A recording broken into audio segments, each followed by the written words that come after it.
Que Dieu vous bénisse. Le Dieu tout-puissant, le Dieu grand, le Dieu vrai, le Dieu fort. Qu'il vous bénisse, qu'il vous garde cet après-midi. Donc c'est pour nous un plaisir immense de partager la Bible avec vous.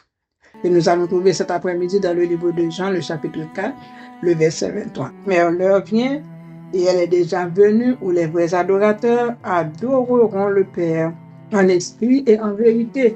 Et ce sont là les adorateurs que le Père demande.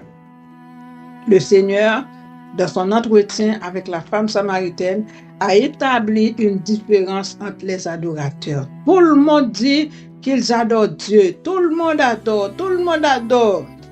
Il y a des fois, on fait beaucoup de démonstrations, beaucoup de bruit pour adorer. Cet après-midi, dans le livre de Jean, le Seigneur nous dit exactement quels sont les adorateurs que Dieu veut, que Dieu demande. La femme samaritaine voulait savoir où est-ce qu'elle doit adorer Dieu. Est-ce que c'est au même endroit que les Samaritains qui adoraient sur la montagne?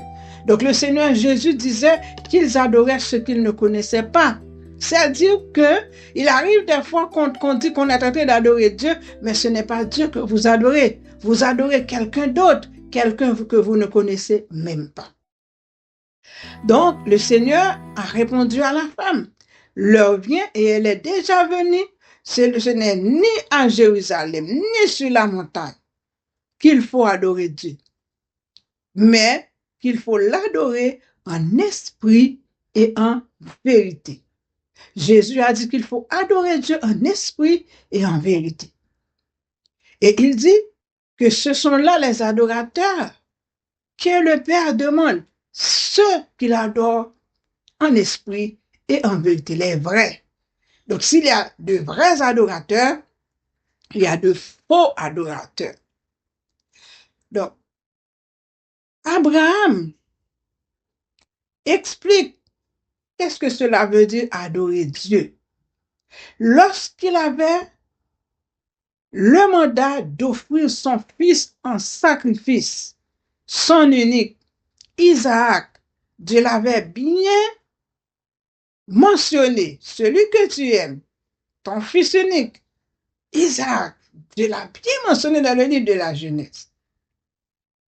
Donc, Abraham allait où le Seigneur lui avait demandé de faire ce sacrifice. Donc, qu'est-ce qu'il disait avant de quitter ses serviteurs? Parce qu'après 3 jours de marche, ils avaient vu le lieu où Dieu l'avait indiqué. Allez sur Morija, offre-moi ton fils en sacrifice. Donc, quand Abraham a levé les yeux et qu'il avait vu le lieu, il disait à ses serviteurs, restez ici, moi je vais jusque-là avec le garçon pour adorer Dieu.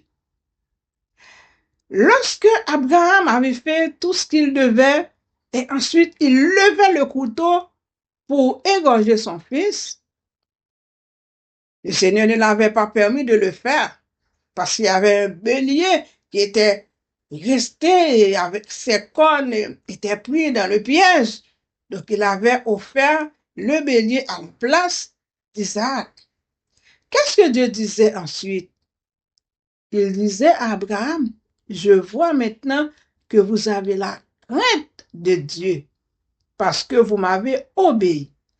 Donc nous devons vous dire cet après-midi, adorer Dieu, ce n'est pas faire du bruit, mais c'est d'avoir sa crainte, c'est de l'obéir. Et Jésus dit, ce n'est ni à Jérusalem, ni sur une montagne quelconque, mais les vrais adorateurs adorent Dieu en esprit et en vérité. Oui, l'adoration peut contenir des chants, des cantiques spirituels, etc. Votre argent, etc. On peut adorer Dieu de n'importe quelle façon. Mais l'adoration que le Père demande, c'est l'obéissance à sa parole. C'est l'obéissance à ses commandements. Avez-vous cette opportunité d'adorer Dieu? Êtes-vous un vrai adorateur? Eh bien, le Père, c'est ce qu'il veut, les vrais adorateurs. Ceux qu'il adore en esprit et en vérité.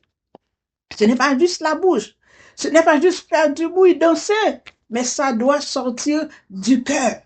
Dans le livre de Thessaloniciens, le chapitre 5, le verset 23 nous dit que toute votre être, l'esprit, l'âme et le corps soient conservés irrépréhensibles pour l'heure de l'avènement du Seigneur.